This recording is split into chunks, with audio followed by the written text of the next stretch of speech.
ગુજરાત 18 લાઈવમાં આપનું સ્વાગત છે।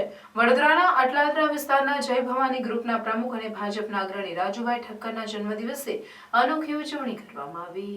જય ભવાની ગ્રુપના પ્રમુખ અને ભાજપના અગ્રણી રાજુભાઈ ઠક્કરના જન્મદિવસે અટલાદરા સ્થિત નગર પ્રાથમિક શિક્ષણ સમિતિ વડોદરા સંચાલિત ડોક્ટર શ્યામાપ્રસાદ મુખર્જી પ્રાથમિક શાળામાંની બાળકીઓને તથા બાલવાડીની બાળકીઓને રાજુભાઈ ઠક્કર દ્વારા નોટબુક અને પેન્સિલ કીટનું વિતરણ કરવામાં આવ્યું। સાથે આઈસ્ક્રીમ પણ આપવામાં આવ્યું। જ્યારે સ્કૂલના પ્રિન્સિપલ ગિરીશભાઈ કેક લાવીને રાજુભાઈએ કેક કાપીને સેલિબ્રેશન કર્યું હતું અને મોટી સંખ્યામાં બાળકોએ પણ રાજુભાઈને જન્મદિવસની શુભકામના આપી હતી।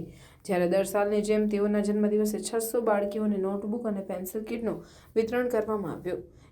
નગર પ્રાથમિક શિક્ષણ સમિતિની શ્યામાપ્રસાદ મુખર્જી અટલાદરા પ્રાથમિક શાળા જે બાળકીઓની કુમારિકાઓની શાળા છે, જેમાં 500થી પણ વધારે દીકરીઓ વર્ષોથી આ દીકરીઓ સાથે એક એવો નાતો છે કે સ્કૂલનો સ્ટાફ પણ એમની ખૂબ જ ચિંતા કરતો હોય છે। જ્યારે આવા દિવસે ગિરીશભાઈ જેવા પ્રિન્સિપાલ અને એમની ટીમ ખૂબ જ સારી રીતે જે કાળજીપૂર્વક અહીંયાની બાળકીઓનું ધ્યાન રાખી રહ્યા, તો સામાજિક આગેવાન તરીકે વિસ્તારની બાળકીઓનું ધ્યાન રાખવું અમારી પણ ફરજ છે।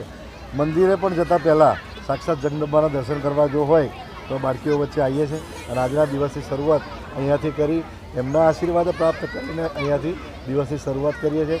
જીવનના જે કંઈ નાના મોટા સંકલ્પો છે એમની આગળ મૂકીએ તો ચોક્કસ પરિપૂર્ણ ભગવાન પણ કરતા હોય છે।